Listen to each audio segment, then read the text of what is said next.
Big smiles. Hi, ladies. My name is Lauren Bailey. My friends call me LB. I am president of the best damn sales training company you've never heard of, called Factor 8. The reason you've never heard of us is that we actually don't have a sales team or a marketing team. For 10 years, we've built our business on referral, repeat, and inbound business. And one of the biggest reasons for that, come on,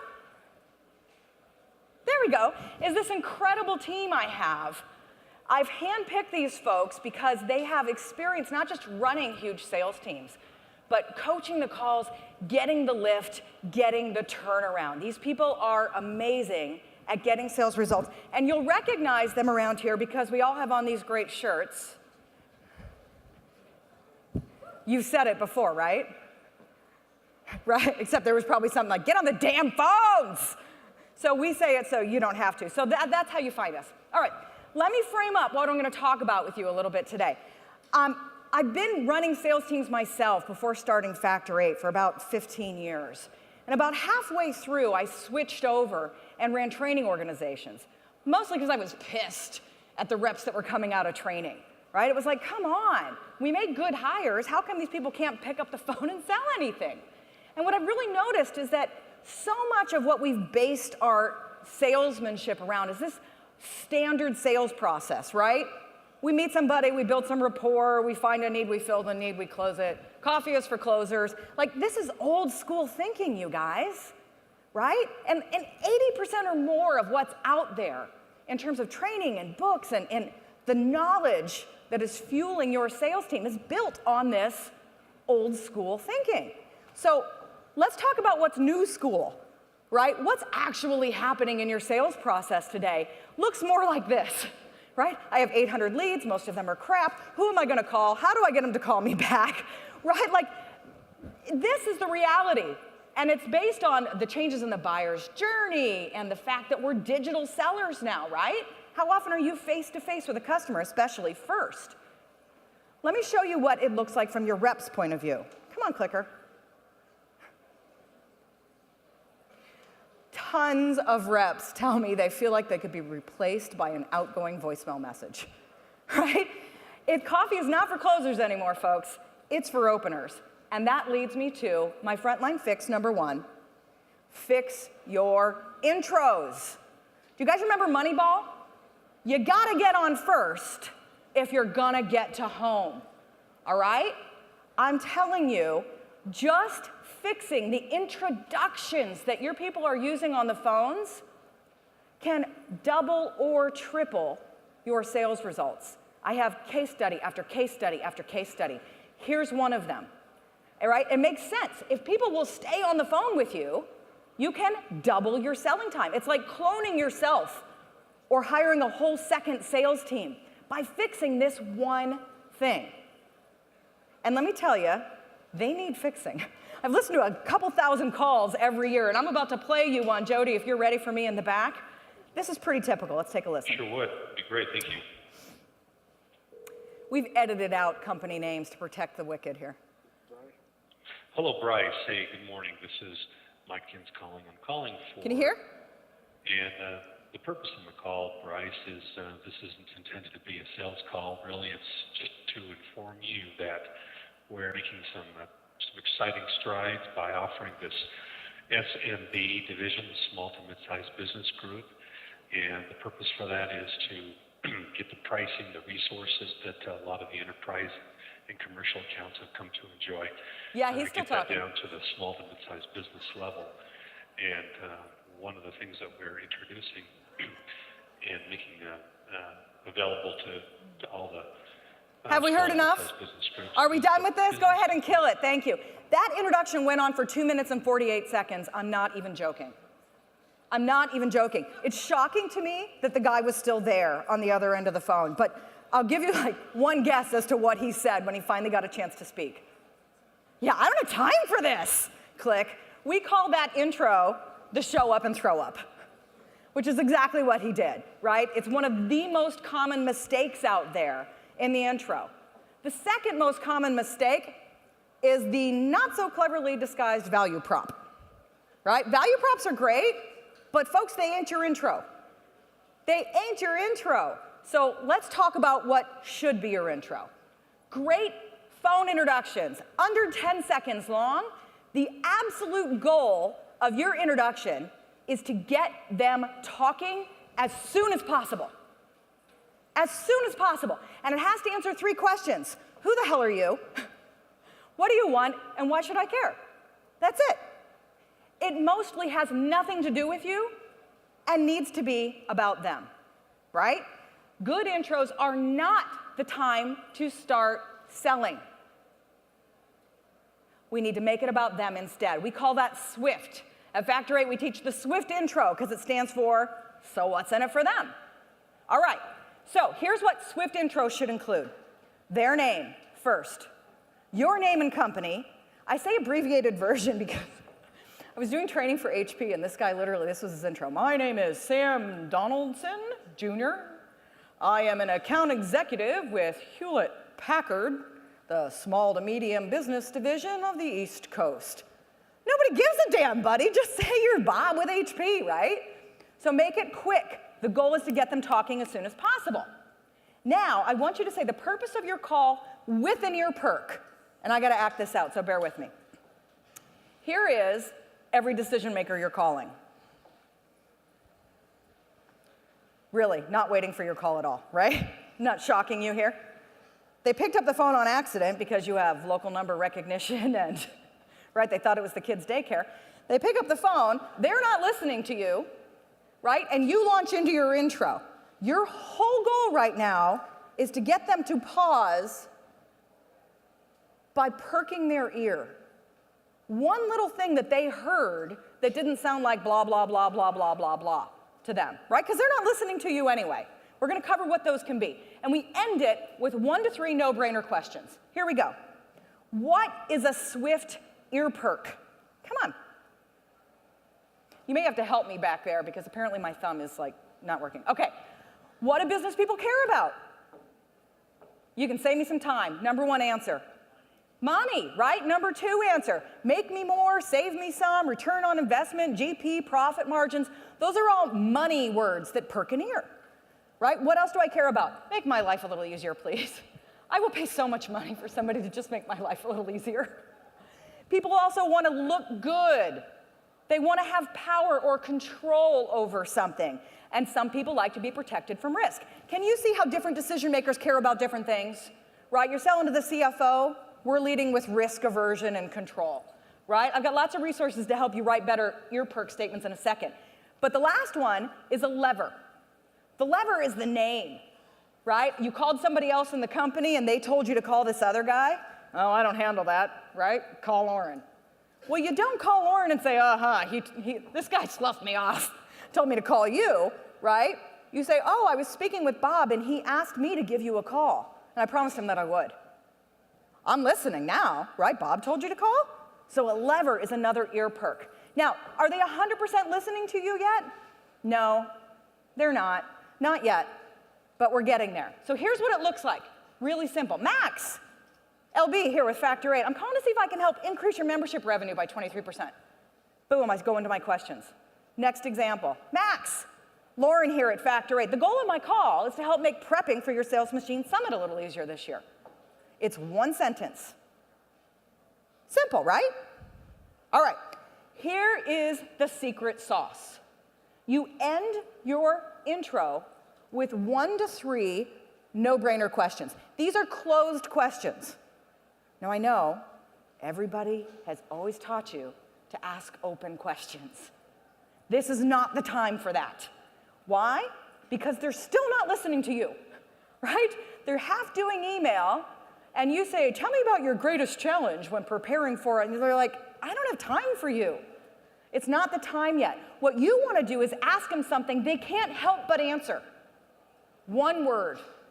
Yes, no. Rote answer, right? Don't say it out loud, but I'm going to ask you all a question right now. How old are you? There's a number in your head. You can't help it, right? And the fact that it's in your head, I am more than halfway to getting it to come out your mouth. And that's what we want, because the whole goal is to get them talking right away. Why? Because then they stop doing their friggin' email. Now they're accidentally engaged. You know what? I think let's listen to an example before I go into this one. Well, hang on one second, Jody. Let's look at this example first, and then we'll play you one. Right? Same ear perk at the beginning. Max, LB here with Factor 8. I'm calling to see if I can help you increase your revenue. Hey, how many members do you have today? He gives me the answer. About 10% are corporate. Totally made that up, right? He's going to correct me because he can't help but correct me. Same in this second example. Hey, the conference is in Chicago again this year, right? No, LB, it's in New York. I got you talking, right? And the next one, about how many people do you expect? These are really easy examples. Let's hear a sales rep do it. Hit it, Jody. This is Mariah from, how are you? Pretty good. Great. Hey, Jeff, and I know I'm an interruption. Do you have 27 seconds for my call? Sure. So my goal is to see if we can help you accelerate the process of bringing new apps into your work environment. Do you guys currently use Salesforce.com? No. Oh, you don't? Okay, what would you say your main system of record is then? Workday. Workday. Okay, we know You can a kill lot it. of individuals. Now, does anybody remember what her actual ear perk was? The goal of my call is to, I heard accelerate, apps. Yeah, right? We weren't listening either. What got him were the questions, and it worked. This guy's talking, then she starts to transition into her open questions. This is how we double your selling time. Now, I want everybody to be able to try this because it's our #1 seller, if you will, like huge results just by fixing intros. So we've put together Factor 8 Swift training in a box. So if you go to this site, take a picture, jot it down. While you do that, I'm going to play you my very favorite montage of bad intros. Hit it, Jody. And wanted to touch base with you I just wanted to touch base with you today. Actually, I just wanted to, I'm not sure if you have a minute, I didn't get a chance to really talk with you in detail since the account transfer, and I just wanted to kind of get some details on your company and see how, and just to kind of be able to better serve you, I guess. The reason for my call is just wanted to touch base with you, introduce myself. I just wanted to check in with you, touch base. Please don't touch anyone's base. Ever. Ever. Again. It's awful, right? If you don't have a better reason for the call, you're just wasting everybody's time. So everything you need to try to implement brand new intros in your organization is in this training in a box, including the touch base montage, cheat sheets, examples, videos, articles, etc. So I hope that you can take it and implement it, and I'll tell you what, awesome uplift. All right, let's get on to frontline fix number 2. I could talk for about 6 hours on this. When did we start expecting leads on a silver platter? Lead bitching is pretty much the #1 activity in most sales offices. The American Association of Inside Sales Professionals does a survey every year of the top challenges. And #1, #2, or #3 for the last 5-year running from reps has been lead quality, right? And I'm really trying so hard to not tell you about how when I started in sales and I got a phone book and a rotary phone, it wasn't that bad, but it was damn close, right? So if we've got problems with leads, it doesn't mean the leads are bad, because they always will be. Data has the shelf life of bananas, you guys. We gotta teach our reps how to treat them as clues and to get more from the leads. In fact, I had an old sales VP was listening to sales bitching, right? Everything's wrong, right? Some of these things here, right? We've all seen it every single day. And he says, oh, I can fix that for you. He went out and stripped out all the information. And guess what? They did better, because they started treating them as clues. So how do we fix this? Well, I'd like to teach you to leverage any live body in the company to capture more contacts and qualify that account. What do I mean by a live body? Anybody who will answer the phone. I'll give you a list here in a second. So goal 1 is capture new contacts, because the DM you got on your form was probably wrong, right? And if he was the decision maker, he's probably not the only one, and he likely put in a bogus phone number. We've all experienced it. So what are you trying to capture? Their name, their title, their direct contact information, and any bonus info you can get. Who's going to tell you this stuff? These departments are paid to answer their phones. You start at the front door. I'm looking for your sales department. I'm looking for your customer service department. The gatekeeper. Folks, the days of blowing past the gatekeeper are over, right? We've got to use these people. I have literally listened to calls where they opened up the employee directory and spent 15 minutes with my rep, giving them everything they wanted to know about the company. But I don't see enough companies actually doing this. They don't have this strategy. All right, what does it sound like? Hey, this is Lauren with Factor8. I'm hoping you can help me. I'm a little bit lost. I'm supposed to have a meeting with Jill, but I think she might not even be in the company anymore. Could I have her extension? Would you look her up for me, please? Who's not going to help me? I'm delightful, right? So now, if you're still talking to me, we keep going. She's the IT director, right? Is that her title? And Trish Bertuzzi reports to her. I'm using my friend's name, so this is fun. And people are telling you, oh yes, oh no. You don't ask for permission to ask these questions. You just keep going. Oh, so you're not sure. Okay, well, listen, thank you so much for your help, by the way. That is so nice. Hey, one more thing. When your computer freezes or you've got to install software, who do you call? Right? I did not say, who is the person in charge of IT purchases? I'm like, when your stuff breaks, who do you call? I got a name. That way. Oh, great. And what's his last name? And what's his extension? And then who's his boss? Right? And after every 3 pieces of information, I stop and I pet a little. Oh, thank you so much. My God, you rock. How long have you been there? Oh, really? So who do you sit next to? Anyway, you just keep going. It sounds like this. Few execution tips. The first one is people get shut down for feeling and sounding salesy. When you sound like a sales rep, people will treat you like a sales rep. So sound like their buddy, right? Who should I speak to about your IT purchases? Hey, is Bob still in charge of IT there? It was the same example of asking from their point of view. Who do you call when? Make it easy for them. And then you just keep asking for information. And it's hard for everybody at first, I will tell you. At Factor8, when we get done training something, we go and get on the phones, and we do it live and we practice. And the first round out, people are timid. They get maybe 2 pieces of information. We bring them back in, we listen to the calls, we coach it a little bit. We start giving gift cards away to people who get hung up on. Why? Because they found their edge, right? They were so pushy they got hung up on. It's somebody in sales. It's not your decision maker anyway. Pump them for information. We send them back out. They get 5, 6, 7 pieces of information of what they really needed to know. All right. Oh, we want to listen to one. This guy isn't great, by the way. His name is Elliot, total like BC level rep. But let's listen to him actually do it. Hit it. So I was hoping I could, hopefully get a little bit of information out of you in regards to what you do over there and maybe some other pertinent contacts in regards to purchasing. Okay. Now, in regards to like facilities maintenance, if you don't mind me asking, who generally takes care of all of that? I mean, say like the HVAC goes down or something like that. Scott Turner. Do you have him on your list? Yeah, actually, I do. Yeah. If you don't mind me. Sorry, go ahead. He's the man. All right. Does he have like a direct number, or do I need to call back and talk to Karen again? You can do that, or let me see. 2485. All right. Thank you so much, sir. Appreciate it. Okay. And have a great day. You too. Bye. Bye. Elliot was totally nervous to do this, right? And he wasn't great at it, but he got what he needed. It's that simple. You just have to ask. So here's the execution tip on this. Dedicate 20% of every day to going in and treating leads like Clue. I call it James Bond time. Like you're going in to do a reconnaissance mission before anything else. And then as leaders, celebrate this in your company, right? So like during training in a typical day, when people go out to the phones a few times, we'll get 100, 200, 300 new contacts.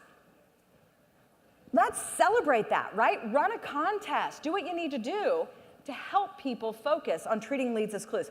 Why? One of the biggest payoffs for this, you guys, is that in sales, we need more small wins. It's a tough job, especially when you're virtual, right? Oh, voicemail, voicemail, voicemail, hang up, voicemail, voicemail, voicemail. Oh my God, I got someone. So let's find something else to celebrate.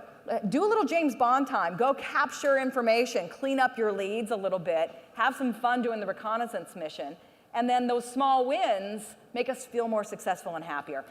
Absolutely leads to higher lead conversion. So the case study here was done in January. It was around the 15th. We trained Vector Solutions. This was a business development team, and they were trending under 100%. I think they were trending to like 80% run rate for the month. Not so great. So they had hundreds of leads, and they would basically only call the ones with the titles they knew and liked. It's like, so why aren't you calling this one? Oh, well, I really work better with systems engineers. Now, to be clear, there's a system engineer in every single one of those leads. It just wasn't the name on the lead. So we taught them how to do this. Boom, 42% increase in not just the leads passed, but accepted by their account executives. They finished the month at 108%. They finished the quarter at 125%. This is a hack that gets results. Ready for the next one? Are you with me? All right, here we go. Sales qualification, not lead qualification. Everybody talks about lead scores, right? It helps you decide who to call. But what happens when they're already in your book, right? When you have a big base of accounts, how do you decide who to call? Especially account managers out there that have hundreds and hundreds in their base. We're going to use these live bodies again, and we're going to sort them by their revenue potential or their growth potential or whatever it is that's your main KPI. It looks like this. My A leads are the ones that I can sell more to the most. I can grow them the most. And what that means is the customers who are currently your top customers are probably not A's because you're already maximizing their wallet share, right? Your top accounts might be those ones at the very bottom of the deck that nobody's calling because they spent 12 bucks with you last year. But they spent 12,000 in all actuality, it just wasn't with you. That's a high potential account. You guys getting me? And when you have a sales qualification strategy, it turns into an entire plan for these reps. Hey, I'm going to qualify them in my A accounts. This is where I'm going to get 50% of my quota. I'm going to spend 50% of my time. And it tells me I should be calling these guys once a week. Whereas my C's maybe only get called once a quarter.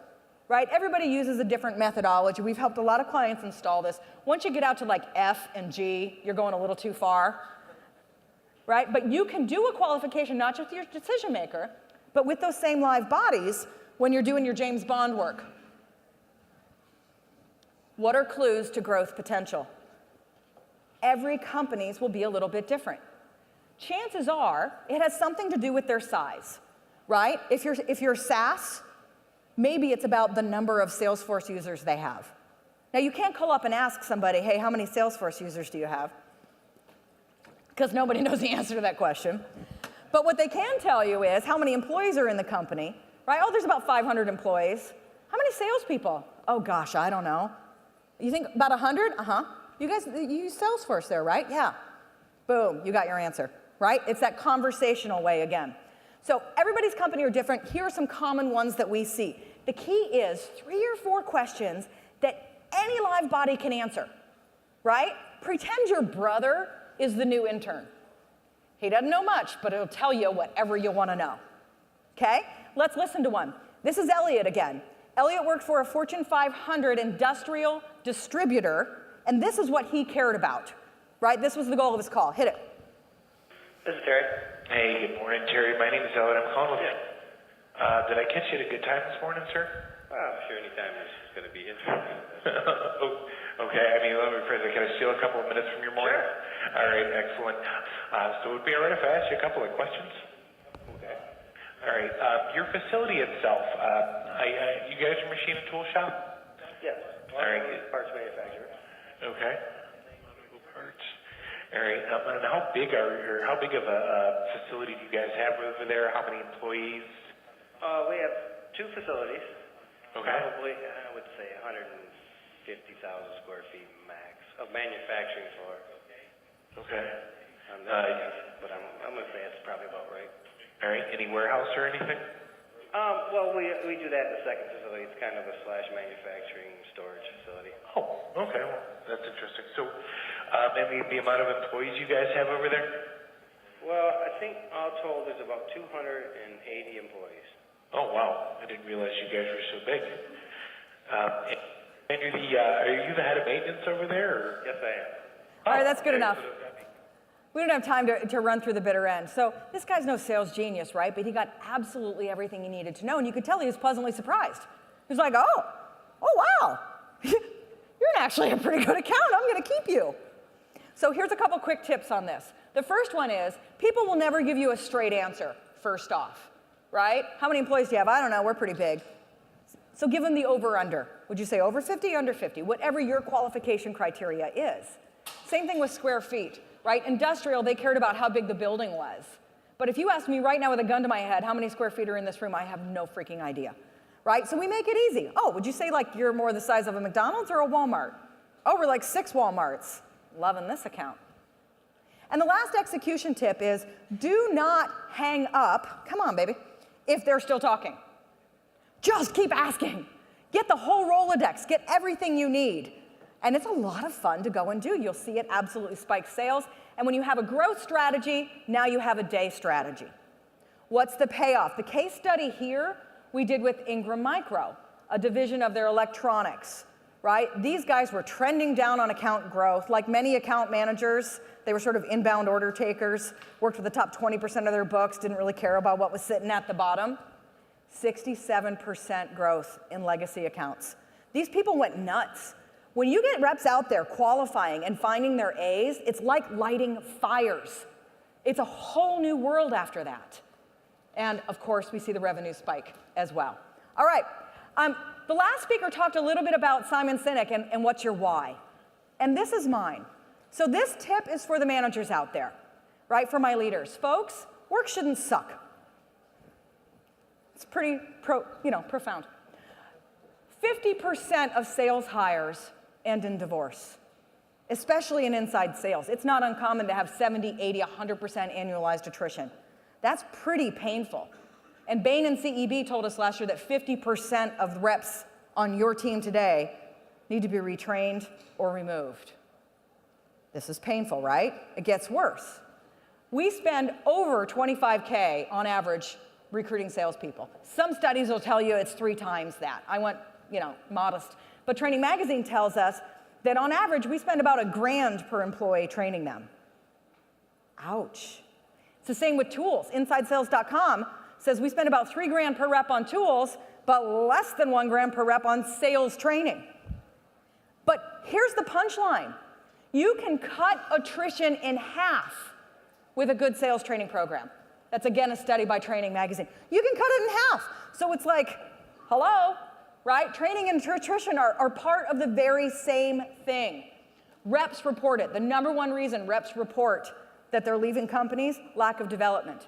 Ask the companies why they're leaving. They know the answer. It's lack of development.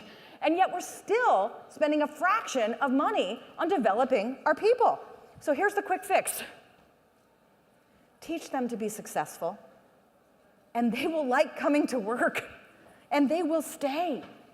So how do you do that? What is good training? Well, first of all, I'll tell you that the best in class, studies that Aberdeen do, 85% bring in an external curriculum or a professional sales trainer on their team, which is fantastic, right? For most of us, training reports to HR, and they are not necessarily the best salespeople in the world teaching your salespeople how to train. The second thing I'll tell you about good training is that, your team doesn't sit in the field, so don't train them like they do. The #1 way to cut ramp time for your reps is using call recordings. So I think Gong is talking next. They're a really cool tool all about call recordings and using those, and those will help you guys. So I've got lots of success stories about payoffs for when you actually bring in good training, but the key is help it not suck. That's the #1. All right, my very last tip for you guys is promote badassery. Badassery is the feeling that you are like living and working with swagger. And we need our reps to sell like badasses, right? Right? Sales is a confidence sport. Great call coaching can lift sales 10%. Bad call coaching leads to reps leaving your company. The #1 worst skill reported for sales managers, call coaching. So I invite you to also train your managers. I invite you to train your managers before your reps. And finally, to promote some badassery. I've got a blog series and a video series on this that are a lot of fun. You can find them here. Great tips to send out for helping promote badassery with your reps. And then I just wanted to invite you also, my team and I are doing an Ask Us Anything session. So during the break and during lunch, come on in, give us your toughest nut to crack in sales, and we are there to help. And today, you're going to hear our keynote, Jill Conrath, this afternoon, and she's going to hang out at our booth at happy hour if you want to meet her. While you're there, you can enter to win one of these fabulous shirts. Thank you very much.